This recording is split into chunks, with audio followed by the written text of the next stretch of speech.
Hello dear students, कैसे हैं आप सभी। आशा करती हूँ आप सभी ठीक होंगे, स्वस्थ होंगे, अच्छे होंगे। आईसीटी वर्चुअल क्लासरूम देहरादून में आप सभी का स्वागत करती हूँ। मेरा नाम समता है। जैसा कि आप सभी जानते हैं बच्चों, क्लास 7th में आपका चैप्टर चल रहा है transportation in plants and animals, यानी कि पौधों और जंतुओं में परिवहन की प्रक्रिया के बारे में आप पढ़ रहे हैं।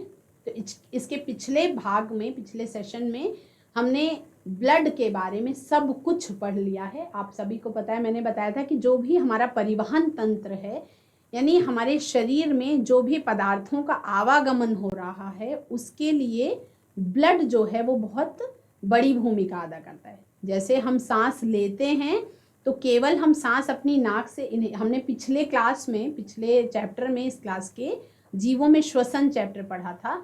तो जीवों में श्वसन में क्या पढ़ा था हमने कि हम सांस जब अंदर को खींचते हैं तो प्राणवायु ऑक्सीजन को अपने शरीर के अंदर लेते हैं, और जब हम सांस बाहर को छोड़ते हैं तब हम कार्बन डाइऑक्साइड को बाहर रिलीज कर देते हैं अपने शरीर के, जो कि हमारे लिए एक उत्सर्जी पदार्थ है या टॉक्सिक मटेरियल है। उसको हम अपने शरीर में बहुत देर तक रोक नहीं सकते हैं। इसके लिए मैंने आपको एक एक्टिविटी भी कराई थी, और ये हम रिवीजन प्रोसेस में है तो रिकॉल करेंगे इन सब बातों को जो मैं आपको बता रही हूँ। मैंने आपको ये भी बताया था कि जब हम सांस अंदर को खींचते हैं तो हम ऑक्सीजन खींचते हैं अंदर को, जो कि हमारे लिए प्राणवायु का काम करती है। क्यों?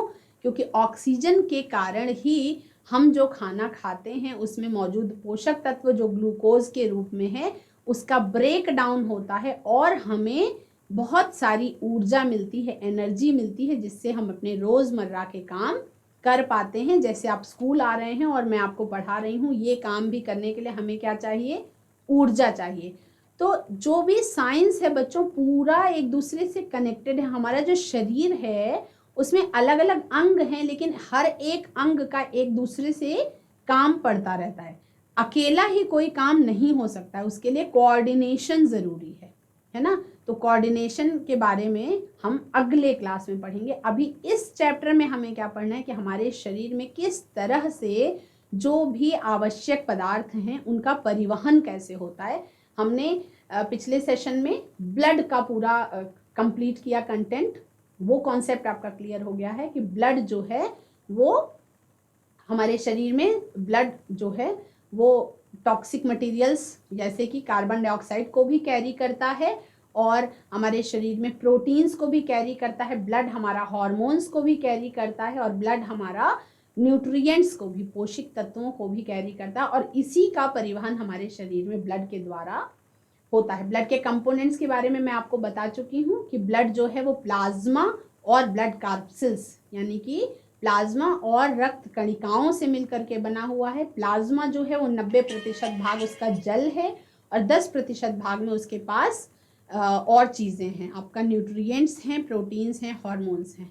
जो रक्त कणिकाएं हैं वो 3 प्रकार की होती हैं। आपका आरबीसीज, जो लाल रुधिर कणिकाएं जिन्हें हम कहते हैं रेड ब्लड सेल्स, या जिन्हें हम इरिथ्रोसाइट्स कहते हैं। दूसरे प्रकार की रक्त कणिकाएं हैं व्हाइट ब्लड सेल्स, जिन्हें हम श्वेत रुधिर कणिकाएं या ल्यूकोसाइट्स कहते हैं। और तीसरे प्रकार की रक्त कणिकाएं हैं आपका ब्लड प्लेटलेट्स, जिन्हें हम थ्रोम्बोसाइट्स कहते हैं। इन तीनों के बारे में भी मैं आपको विस्तार में बता चुकी हूँ कि ल्यूकोसाइट्स का, इरिथ्रोसाइट्स का और थ्रोम्बोसाइट्स का क्या क्या काम है, ब्लड का क्या फंक्शन है, ये भी क्लियर कर चुके हैं हम। तो अब ये जो कॉन्सेप्ट हम पढ़ रहे हैं हार्ट, हम कॉन्सेप्ट कौन सा पढ़ रहे हैं बच्चों? हार्ट। हार्ट के कॉन्सेप्ट में आपको ये पढ़ाया जाएगा कि हमारा जो शरीर है वो, हमने ये तो जान लिया कि ब्लड के थ्रू पदार्थों का परिवहन हो रहा है, लेकिन उसमें मुख्य भाग जो है, जो मुख्य भूमिका अदा करने वाला अंग है हमारा, वो है हमारा हृदय। क्या है? हमारा हृदय। हमारा हृदय जो है ये क्या करता है? रुधिर को पंप करने का काम करता है। क्या करता है? रुधिर को, यानी कि ब्लड को पंप करने का काम करता है। पंप करने का काम करता है, ठीक है। आप सबको पता है कि जो हमारा हार्ट है वो हमारे लिए ब्लड पंपिंग मशीन है, हमारे शरीर में ब्लड को पंप करने का काम करता है। तो अगर ये शब्द हमने सुना कि ब्लड को पंप करने का काम करता है, तो अब हम क्या करेंगे, अपने मन में इमेजिन करेंगे वो मोटर।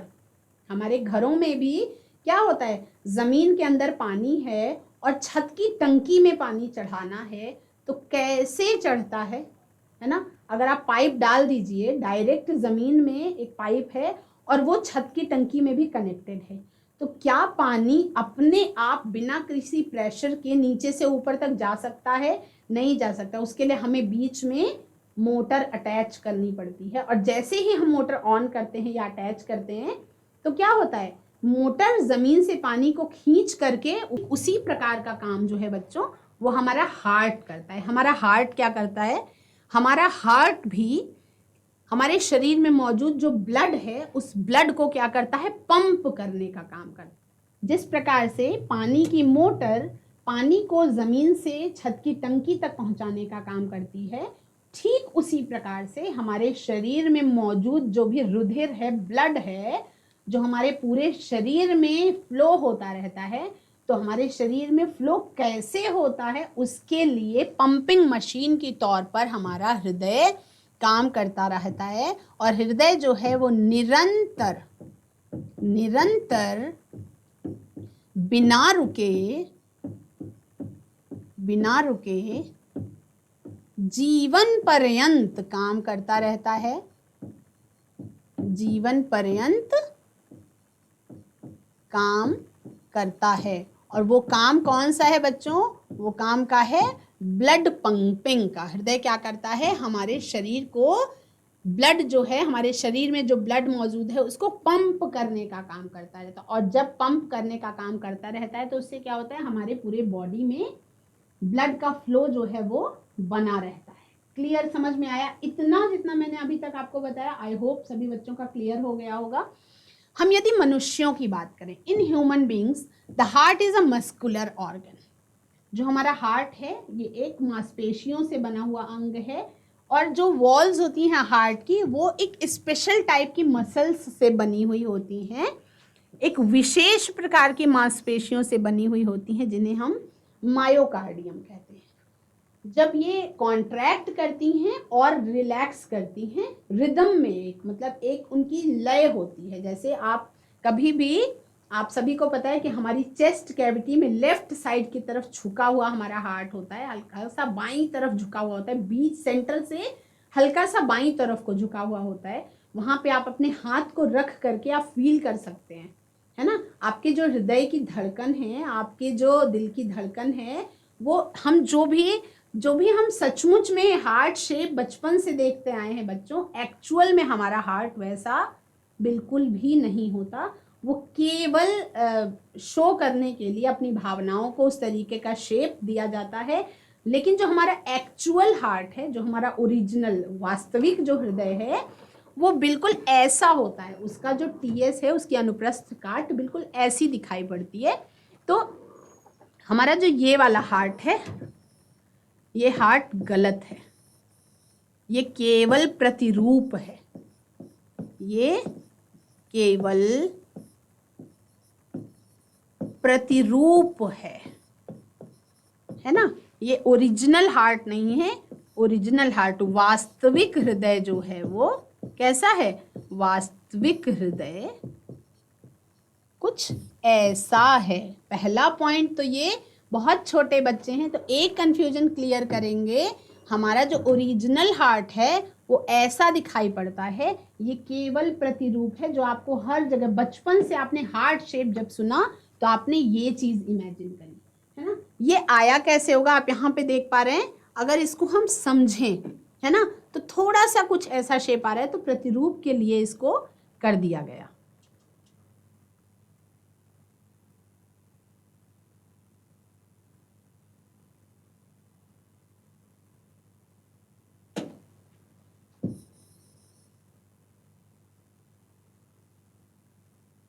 तो सभी बच्चे अब क्लियर समझ गए हैं कि हमारा हृदय किस तरीके का होता है।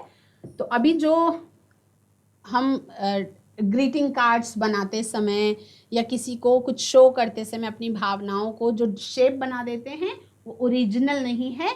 ओरिजिनल जो है वो आपके स्क्रीन पे आपके सामने दिखाई पड़ रहे हैं। तो अब समय है आपको हृदय को पहचानने का। अब आप जान गए हैं कि आपका ओरिजिनल हार्ट का शेप कैसा होता है। पहली चीज क्लियर हुई। जो हमारा हृदय है वो विशेष प्रकार की मांसपेशियों से बना हुआ है जिसका नाम है मायोकार्डियम, है ना, या हृदय की मांसपेशियां, है ना। कैसी हैं? हृदय की मांसपेशियां बहुत विशेष प्रकार की होती हैं, हृदय की मांसपेशियां। और हृदय की मांसपेशियों को हम कहते हैं मायोकार्डियम। क्या कहते हैं? मायोकार्डियम।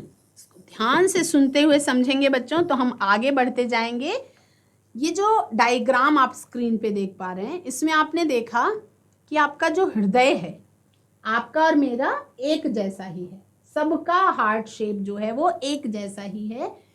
कोई कितना भी बुजुर्ग हो, कोई कितना भी जवान हो, कोई कितना भी बच्चा हो, कोई कितना भी अमीर हो या कोई कितना भी गरीब हो, है ना। हम इसकी भी चर्चा करें। कोई अंबानी भी हो या कोई मजदूर का बच्चा भी हो, कोई टीचर हो, कोई शिक्षक हो, कोई भी, हृदय जो है वो सबका शेप सेम है, एक समान है। ऐसा ही बस केवल साइज का अंतर हो सकता है। बच्चों का हृदय छोटा होता है और जो बड़े होते हैं एडल्ट्स उनका जो हार्ट का साइज है वो बड़ा होता है। तो साइज की यदि हम बात करें तो हर मनुष्य का जो हृदय है उसका साइज जो है वो कितना होता है? उस व्यक्ति की मुट्ठी के आकार के बराबर उसके हार्ट का साइज होता है। तो हर बच्चा अपनी मुट्ठी को यदि बांध ले और अंगूठों को अंदर करके बांधे तो जितनी बड़ी आपकी मुट्ठी है उतना ही बड़ा आपका हार्ट का साइज भी है। तो छोटे बच्चे की मुट्ठी छोटी होती है तो मतलब उसका हार्ट का साइज छोटा है। एडल्ट की मुट्ठी बड़ी है तो मतलब उसका हार्ट का साइज बड़ा है। और कोई बहुत बड़ा जिम्नास्ट है या बहुत बड़ा कुश्ती पहलवान है, उसका शरीर ही बहुत बड़ा है, खली जैसे है, उसका शरीर भी बहुत बड़ा है, उसकी मुट्ठी का साइज भी बड़ा है, तो उसका हार्ट का साइज भी क्या होगा? बड़ा होगा। तो अंदाजा लगाने का तरीका कि हर व्यक्ति का हार्ट का साइज कितना बड़ा है? जितनी बड़ी उसकी मुट्ठी है। यहाँ पे आप देख रहे हैं स्क्रीन में कि कुछ बीच में दीवारें दिखाई पड़ रही हैं, कहीं कहीं आपको ब्लड जैसा भी दिखाई पड़ रहा है और एक तरफ रेड और एक तरफ ब्लू कलर से उसको हमने निरूपित किया है। और एरो दिखाई पड़ रहा है। जो एरो दिखाई पड़ रहा है बच्चों ये क्या है? ब्लड का फ्लो जो हो रहा है हमारे शरीर में, हमारे हार्ट में जो ब्लड का फ्लो हो रहा है उसको शो कर रहा है। और 4 कक्षों में हमारा हृदय जो है वो बटा हुआ है। 4 कक्षों में हमारा हृदय बटा हुआ है। तो ये डायग्राम सभी बच्चों को अपनी कॉपी में बना लेना है ताकि जब मैं आपको पढ़ाना शुरू करूं तो आप कंफ्यूज नहीं होंगे, आप डायग्राम को साथ साथ देखते हुए चलेंगे। हार्ट सभी बच्चे देख रहे हैं, इसमें चैम्बर्स बने हुए हैं। आपका फर्स्ट चैम्बर यहाँ पे देखा आपने, ये है आपका फर्स्ट चैम्बर, ये है आपका सेकेंड चैम्बर, ये है आपका थर्ड चैम्बर और ये है आपका फोर्थ चैम्बर। 1, 2, 3 और 4 कक्षों में ये बटा हुआ है। ठीक है। तो जो हमारा हार्ट है ना, उसके और कक्षों के बीच में क्या होता है? पेरिकार्डियम फ्लूइड फिल्ड होता है जिसको हम पेरिकार्डियल फ्लूइड कहते हैं। हमारा जो हृदय है वो 4 कोष्ठकों में बटा हुआ है, 4 चैम्बर्स में डिवाइडेड है। कौन कौन सा? Right auricle, the right ventricle, the left auricle and the left ventricle, यानी कि दायां आलिंद, दायां निलय, बायां आलिंद और बायां निलय। ठीक है। तो जो दायां आलिंद है वो हमारे हार्ट के राइट साइड में ऊपर की तरफ मौजूद है और जो दायां निलय है वो हार्ट की राइट साइड में नीचे की तरफ मौजूद है। नी से नीचे और नी से निलय, तो निलय वाला कोष्ठक जो है वो हमेशा नीचे की साइड में होगा। अब हम लेफ्ट की बात करें, लेफ्ट साइड में भी बायां आलिंद है ऊपर की तरफ और बायां निलय है नीचे की तरफ। अब ऑरिकल्स जो होते हैं यानी कि जो आलिंद होता है वो कैसा होता है? Thin walled. जो आलिंद होता है, आलिंद पतली दीवारों वाला होता है, पतली दीवारों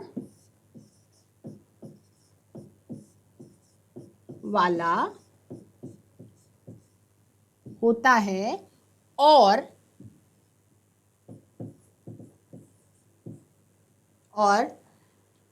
शरीर के प्रत्येक भाग से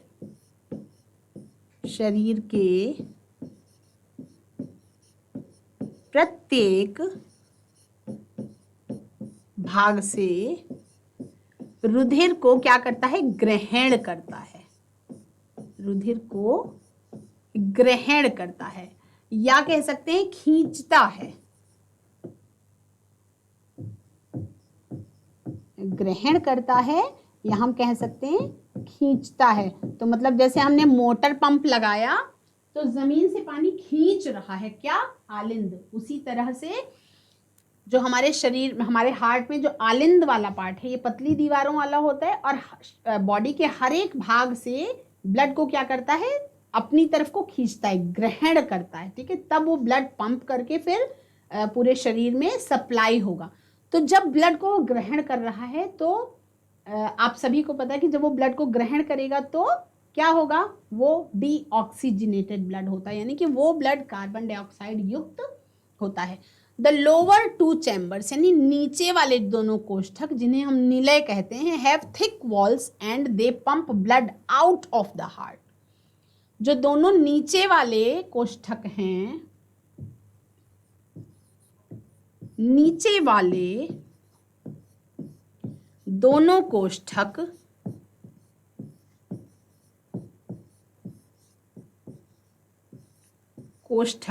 कौन कौन से, दायां निलय और बायां निलय।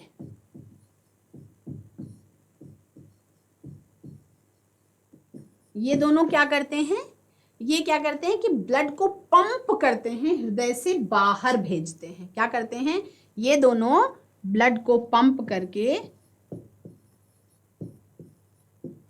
रुधिर को पंप करके, ध्यान से सुनेंगे बच्चों, हमेशा मैंने बहुत बड़ी बड़ी क्लास के भी बच्चों को देखा है, इन कॉन्सेप्ट्स में हमेशा कंफ्यूजन रहती है।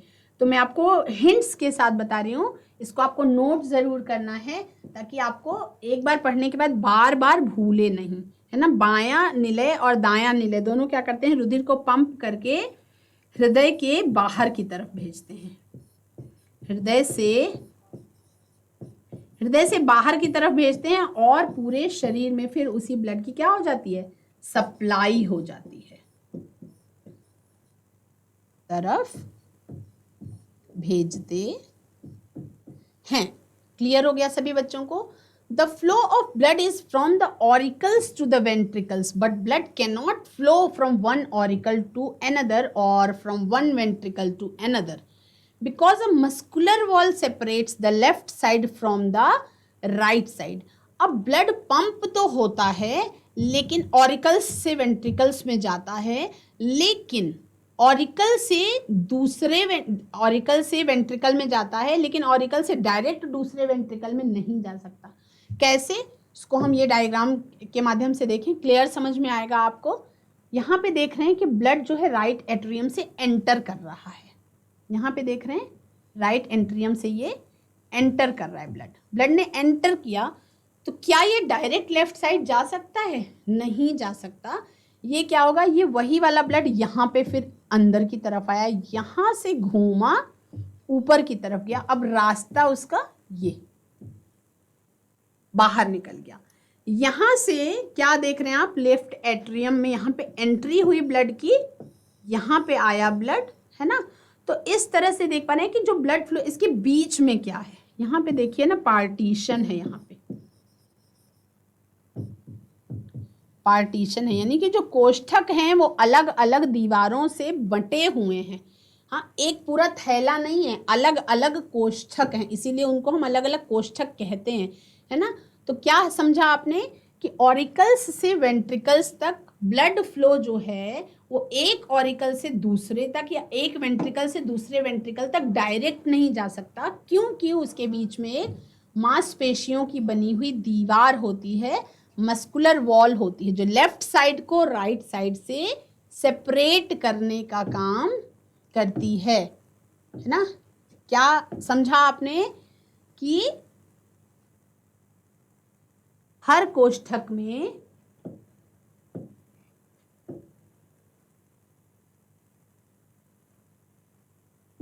कोष्ठकों के बीच क्या होता है बच्चों? कोष्ठकों के बीच मांसपेशियों की बनी हुई एक दीवार होती है। मांसपेशियों की बनी हुई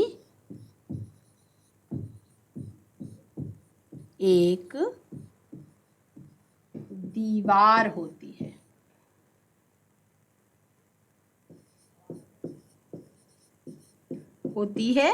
जो बाएं व दाएं कोष्ठकों को अलग अलग करती है। जो बाएं व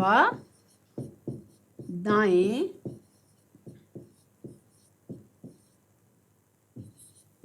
कोष्ठकों को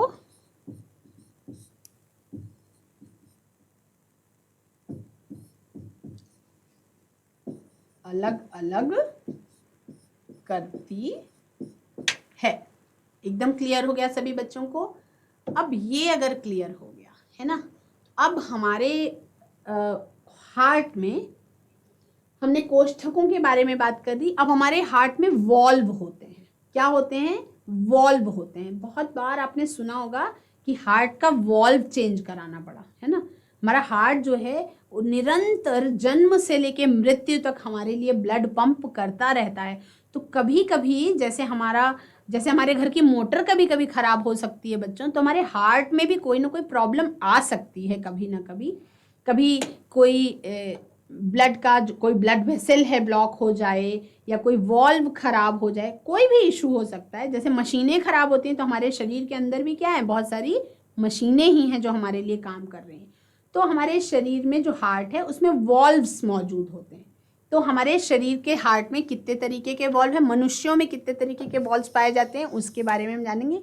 एक तो पाया जाता है ट्राइकस्पिड वॉल्व और दूसरा होता है बाइकस्पिड वॉल्व, है ना। तो समझेंगे अच्छी तरह से। The right auricle is separated from the right ventricle by the tricuspid wall.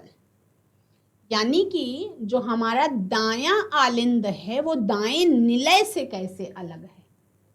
बीच में एक वॉल्व लगा हुआ है।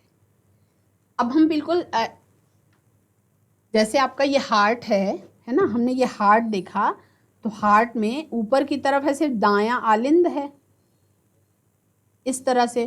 तो ये है आलिंद अगर और ये है निलय अगर, तो ऊपर से नीचे वाला कैसे सेपरेट है, हम कैसे मानेंगे? दो कोष्ठक कैसे बने? तो एक ही है, यहाँ बीच में एक वॉल्व अटैच्ड है, इसीलिए इसको हमने दो कोष्ठक माना, एक ऊपर एक नीचे, एक दाएं तरफ एक बाएं तरफ। तो यहाँ पे जो वॉल्व मौजूद है बच्चों, ये जो वॉल्व मौजूद है, तो राइट ऑरिकल और राइट वेंट्रिकल के बीच जो वॉल्व मौजूद है उसे हम ट्राइकस्पिड वॉल्व कहते हैं, विच opens in only one direction, जो केवल एक दिशीय होता है, एक ही दिशा में खुलता है, from right auricle to the right ventricle. यानी कि ट्राइकस्पिड वॉल्व जो है वो दाएं आलिंद से दाएं निलय में खुलता है। मतलब दाएं निलय से दाएं आलिंद में नहीं जाएगा ब्लड, एक तरफा रास्ता है, एक दिशीय है, केवल राइट ऑरिकल से राइट वेंट्रिकल में खुलता है। दूसरे प्रकार का वॉल्व है बाइकस्पिड वॉल्व। जो बाइकस्पिड वॉल्व है, the left auricle and the left ventricle are separated by the presence of the bicuspid valve. ये क्या करता है? ब्लड को लेफ्ट ऑरिकल से लेफ्ट वेंट्रिकल में भेजने का काम करता है। यानी कि दाएं आलिंद से दाएं निलय में यदि ब्लड जा रहा है तो वॉल्व कौन सा है? Tricuspid valve. और अगर बाएं आलिंद से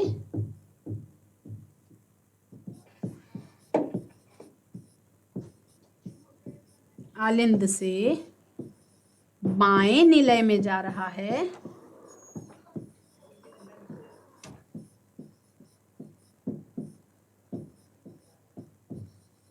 रुधिर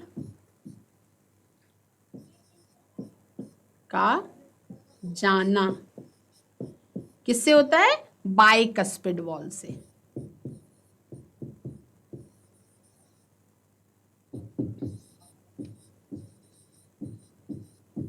क्लियर है सभी बच्चों को? आगे बढ़ेंगे। अलग अलग हमारे हार्ट के अलग अलग ट्यूब्स हैं, है ना।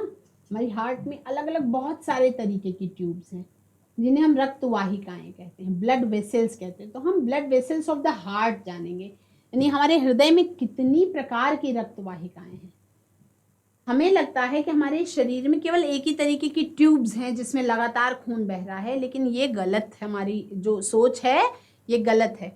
हमारे शरीर में अलग अलग तरीके, जैसे बच्चों अब एग्जाम्पल लेके चलेंगे, लाइव एग्जाम्पल। जैसे पेट्रोल को ले जाने के लिए अलग ट्रक का यूज हो रहा है ना, टैंकर अलग यूज हो रहा है, लेकिन डीजल क्या सेम उसी वाले में जाएगा? नहीं, डीजल को ढोने के लिए अलग टैंकर यूज हो रहा है, पानी को ढोने के लिए अलग टैंकर यूज हो रहा है।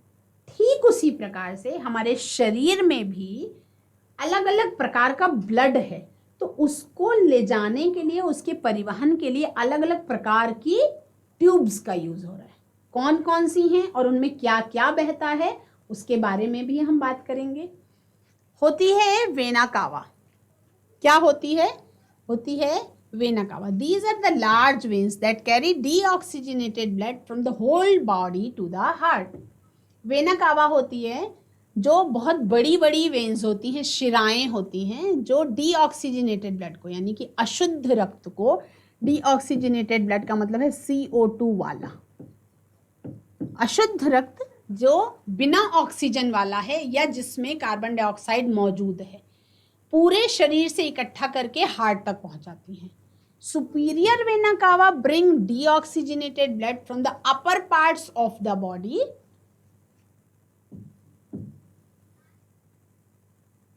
Vena cava. जो ऊपर वाली वेना कावा है, सुपीरियर वेना कावा, वो शरीर के ऊपरी भागों से खून इकट्ठा करके हमारे हार्ट तक पहुंचाती है, और जो इंफीरियर वेना कावा है वो नीचे वाले पार्ट्स से डीऑक्सीजनेटेड ब्लड को इकट्ठा करके कहाँ पहुंचाती है? हमारे हार्ट तक पहुंचाती है। और दोनों ही वेन्स, ये दोनों ही वेन्स हमारे राइट ऑरिकल में खुलती हैं। ये दोनों ही वेन्स हमारी किधर होती हैं? राइट ऑरिकल में होती हैं। इसको हम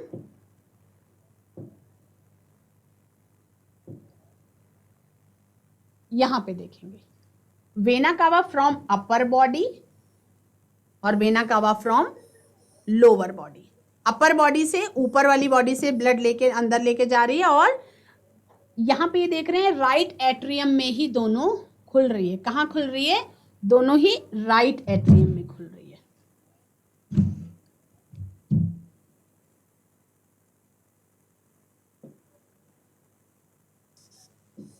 और दूसरी होती है फुफ्फुस शिराएं।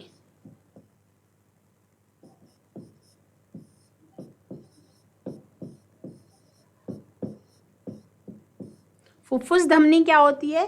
It carry deoxygenated blood from the right ventricle of the heart to both the lungs for deoxygenation, for oxygenation.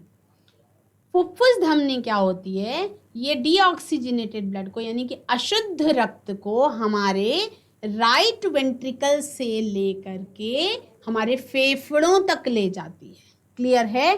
फुफ्फुस धमनी का क्या काम है? ये अशुद्ध रक्त को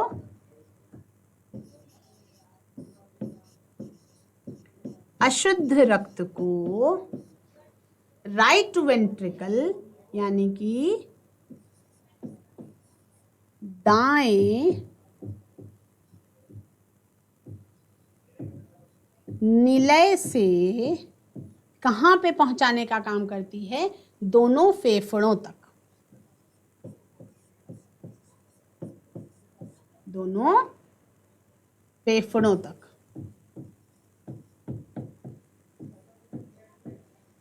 क्लियर है? अब पल्मोनरी वेन का क्या काम है, यानी कि फुफ्फुस शिराओं का क्या काम है? It carries oxygenated blood from lungs to the left auricle of the heart. यानी कि जो फुफ्फुस शिराएं होती हैं वो क्या करती हैं? फुफ्फुस शिराएं शुद्ध रक्त को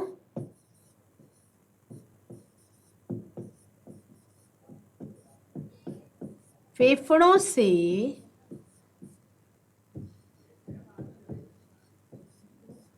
बाएं आलिंद तक ले जाती हैं।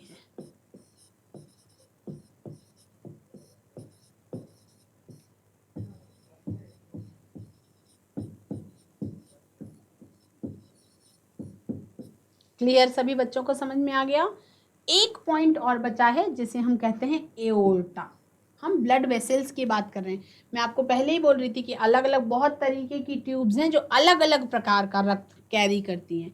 तो एओर्टा क्या होता है? It is a large artery that carry oxygenated blood from the left ventricle of the heart to the whole body. यानी जो एओर्टा है वो बहुत बड़ी धमनी है। बहुत बड़ी धमनी है मतलब हम उसको क्या कह सकते हैं? महाधमनी कह सकते हैं, है ना। तो एओर्टा जो है वो क्या करती है?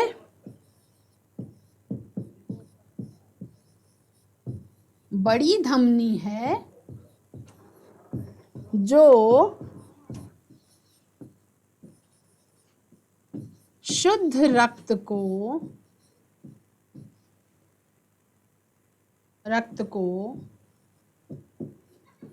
बाएं निलय से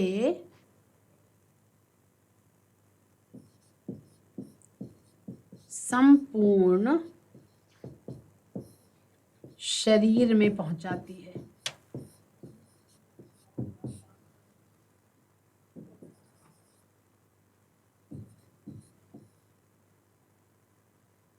और शुद्ध रक्त क्या होता है? आप सभी को पता है, ऑक्सीजन युक्त, O2 युक्त ब्लड कैसा होता है?